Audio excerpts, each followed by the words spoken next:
এবারে আমাদের গন্তব্যস্থল হলো অমরকণ্টক। হাওড়া স্টেশনে মুম্বাই মেলে আমরা রওনা দিলাম বিলাসপুর।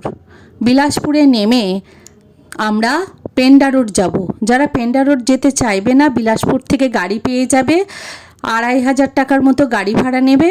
তোমরা 3 ঘন্টার মধ্যেই অমরকণ্টক পৌঁছে যাবে। আর যারা পেন্ডা রোড দিয়ে যেতে চাইবে তারা পেন্ডা রোড, বিলাসপুর থেকে ট্রেন ধরে পেন্ডা রোড গিয়ে ওখান থেকে শেয়ার গাড়িতে 100 থেকে 150 টাকার মধ্যে পৌঁছে যাবে অমরকণ্টক। সময় লাগবে 1 ঘন্টা। দেখো আমরা আমাদের মৃত্যুঞ্জয় আশ্রমে পৌঁছে গেছি। এটাই তার গেট। এইটা দেখো তার ভিতরের অংশ। আমি আমার ছেলে এখানে আছি আমাদের সপরিবারে। মৃত্যুঞ্জয় আশ্রমে থাকতে গেলে লেগেছিল 900 টাকা 2 বেডরুম। তবে রুমগুলো খুব বড় ছিল। তো 4 জনও থেকে যেতে পারো, কোনো কিছু বাধা নিষেধ নেই। তো চলো আমরা ঘুরে আসি মা নর্মদার মন্দিরের ওখানে। আমরা মন্দিরের সামনে চলে এসেছি। দেখো এটা মন্দিরের গেট। আর এই যে রাস্তাটা দেখতে পাচ্ছ, এটা কালচুরি রাজাদের মন্দিরের অংশ। ওখানে গেলেই রাজাদের সব দেখতে পাবে। ডান দিকে বিক্রি হচ্ছে পুজোর বিভিন্ন সামগ্রী। এবার চলো আমরা মন্দিরের ভিতরে প্রবেশ করি। এখানে এই মন্দিরের ভিতরেই আছে মা নর্মদার উৎসস্থল অর্থাৎ জন্ম। এই জলের মধ্যেই মা নর্মদার যে উৎসস্থল সেটাই কুণ্ড আকারে করা আছে। কথিত আছে মা নর্মদার সোন নদীর মধ্যে বিবাহ সম্বন্ধ হয়, কিন্তু জহিলা ওদের মধ্যে বাধা সৃষ্টি করে। এর ফলে দুজন দুজনের মুখ দেখবে না বলে ঠিক হয়ে যায়। এরপরে নর্মদা নদী পশ্চিম মুখে বয়ে গিয়ে আরব সাগরে আত্মবিসর্জন করে, আর সোন নদী পূর্বমুখী হয়ে গঙ্গায় ঝাঁপ দেয়। এই দেখো সেই নর্মদা নদীর কুণ্ড। এরপর চলো আমরা কোথায় কোথায় ঘুরেছিলাম সেটা দেখে আসি। আমরা 1500 টাকা গাড়ি বুক করে ব্রেকফাস্ট করেই বেরিয়ে পড়েছিলাম। প্রথমে গিয়েছিলাম ভিগু কুমণ্ডল। এই রাস্তাটা পুরোটাই জঙ্গলের মধ্যে 1 কিলোমিটার ট্রেক রাস্তা।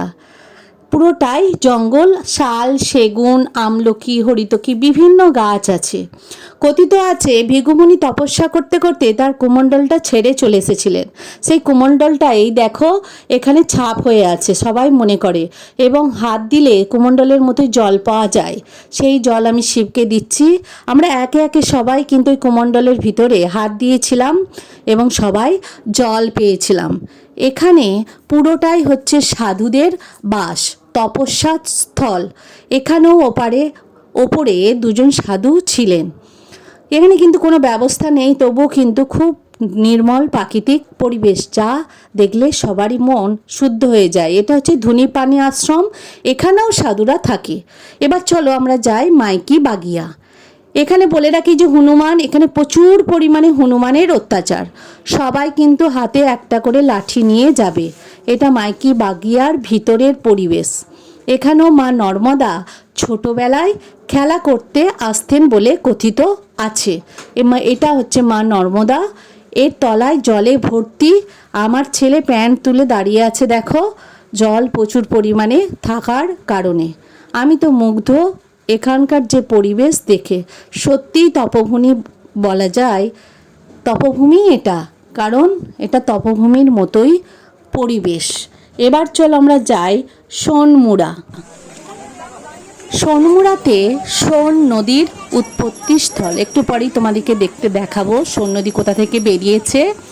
শুধু তাই নয়, সতীর 51 পীঠের একটি এখানে, সতীর বাম নিতম্ব এখানে পড়েছিল। শুধু তাই নয়, এখানে প্রাকৃতিক পরিবেশ এতটাই সুন্দর যে চোখ ঘোরানো যায় না। দেখে তো সত্যি বলতে হয় যে কি অপূর্ব। আমরা কিন্তু দেখো এখানে আমার ছেলে এই পরিবেশে এসে যেন মুগ্ধ হয়ে পড়েছে। কি করবে কিছু খুঁজে পাচ্ছে না। তোমাদের বলে রাখি, বিন্ধ্য পর্বত, সাতপুরা আর মৈকাল, এই 3টে পর্বতের সংযোগস্থলই হলো এই অমরকণ্টক, যেটা অনুপপুর জেলায় অবস্থিত। এটা দেখো সোন নদীর উৎপত্তিস্থল এখান থেকেই, এবং এভাবে বেরিয়ে এসেছে সোন নদী। এভাবে দেখো কিভাবে ছোট্ট জল থেকে কি বিরাট আকার নিয়েছে সোন নদী। আর এই যে সতীর 51 পীঠের একটি, সেটি হলো এই দেবী। এরপর চলো আমরা চলে যাই শ্রীযন্ত মন্দির। এই শ্রীযন্ত মন্দিরে প্রতি বছর শিব চতুর্দশীতে খুব বড় করে মেলা বসে। শুধু তাই নয়, আমরা গিয়ে শুনলাম এর ভিতরে কেউ প্রবেশ করতে পারে না। বছরের একটা এমন তিথি আছে, সেই তিথির সময় এই দরজা খোলে এবং কিছু যারা কাজ করে অর্থাৎ মন্দিরের কারুকার্য করে তারাই সেই সময় এখানে কাজ করে। দেখো এই যে দেবী বসানো আছে সামনে দরজা দিয়ে, এর গেট কিন্তু আমাদের ঢুকতে দেওয়া হয়নি। নর্মদা নদী যিনি প্রথম পরিক্রমা করেছিলেন সেই ঋষি, মার্কেন্ডেয় ঋষি আশ্রম এটি।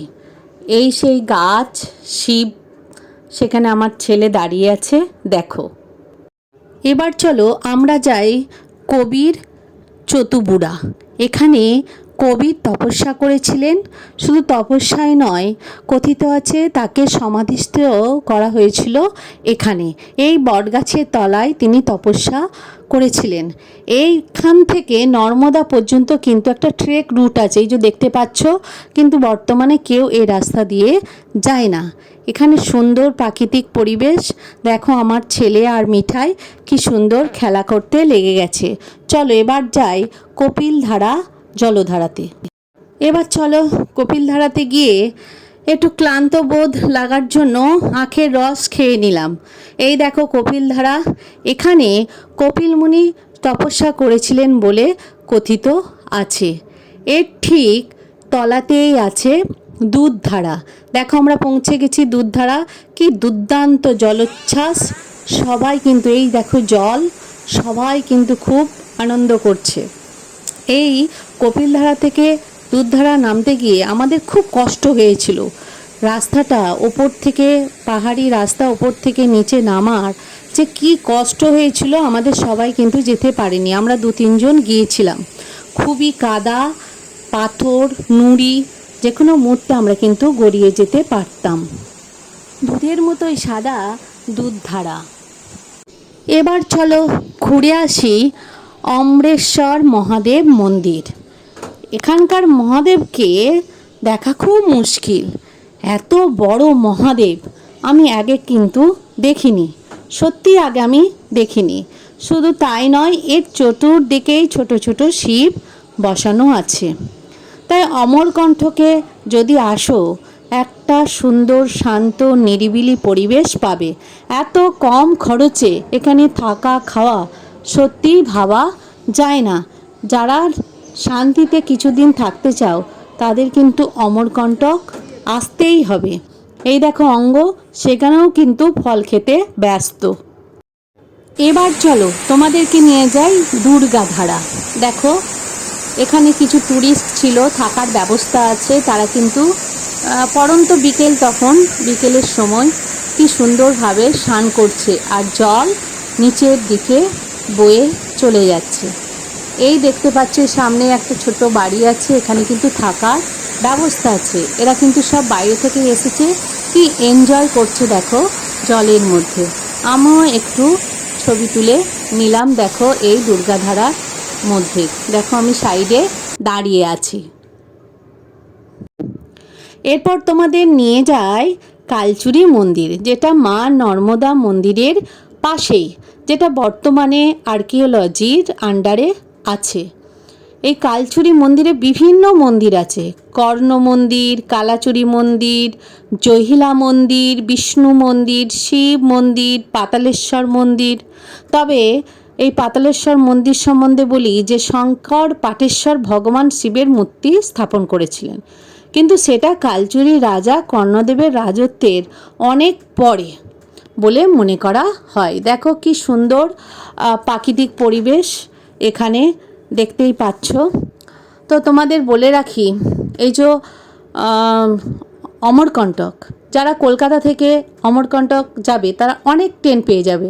তবে শালিমার থেকে একটা ট্রেন রবিবার ছাড়ে 8:30টার সময় রাত্রি, আর পরের দিন 9টার পর 9:30টার মধ্যে কিন্তু পেন্ডা রোড পৌঁছে যায়। এই একটা মাত্রই ট্রেন যেটা শালিমার থেকে পেন্ডা রোড পর্যন্ত যায়, তারপর কোনো ট্রেন পেন্ডা রোড যায় না। তোমাদেরকে বিলাসপুরেই যেতে হবে, তাই অনেক ট্রেন আছে বিলাসপুর যাওয়ার, তোমরা কিন্তু দেখে নিয়ে বিলাসপুর পৌঁছে যাবে। বিলাসপুর থেকে গাড়িতেও যেতে পারো, কেউ যদি মনে করো বিলাসপুর থেকে আমি পেন্ডা রোড যাব, পেন্ডা রোড থেকে চলে যাব, সেটাও কিন্তু করতে পারো, কোনো অসুবিধে নেই। কিন্তু দেখো আমরা একে একে ওপরের দিকে উঠে যাচ্ছি। কালচুরি রাজাদের যে নির্মিত বিভিন্ন মন্দির, সেগুলো কিন্তু আমরা দেখার চেষ্টা করছি। দেখো ঘুরে ঘুরে কি সুন্দর পরিবেশ, একদম অনেকটা জায়গা এলাকা নিয়েই এই মন্দির। আর একটা কথা বলে রাখি, যারা পুজোর সময় যাবে তখন কিন্তু হালকা হালকা ঠান্ডা থাকবে, তাই ঠান্ডার পোশাক কিন্তু নিয়েই যাবে। আর যারা শীতে যাবে তারা তো ভারী পোশাক নিয়েই যাবে, কারণ ওখানে প্রচণ্ড মানে শীত কনকনে। এবার চলো যাই জৈন মন্দির। এটা নতুন নির্মিত হয়েছে, এখনও কাজ চলছে, সম্পূর্ণ হয়নি জৈন মন্দিরের। এবার চলো আবার আমরা ফিরে আসি মা নর্মদার কাছে। সন্ধ্যা 7টার সময় নর্মদা কুণ্ডে আরতি হয়, আর 8:05 মূল মন্দিরে আরতি হয়, তোমরা সেটা মনে রাখবে। এটা মা নর্মদা পশ্চিমমুখী হয়ে বয়ে যাচ্ছে। এখানে থাকার অনেক আশ্রম আছে, হোটেল নেই বললেই চলে। কল্যাণ আশ্রম, ভারত সেবাশ্রম, মৃত্যুঞ্জয় আশ্রম। কল্যাণ আশ্রম, ভারত সেবাশ্রম এগুলো দূরে, আর মৃত্যুঞ্জয় আশ্রমটা তুলনামূলক অনেক কাছে। রুম ভাড়া 600 থেকে 1200-র মধ্যে কিন্তু ধরে রাখবে।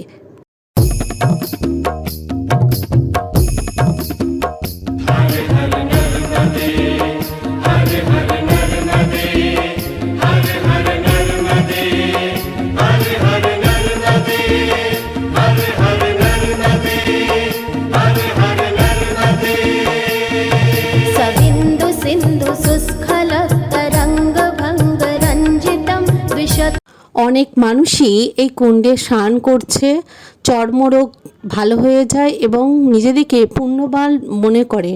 নর্মদা অতি পবিত্র নদী। মা নর্মদা কুণ্ডের মধ্যে দেখো, এটাই উৎসস্থল।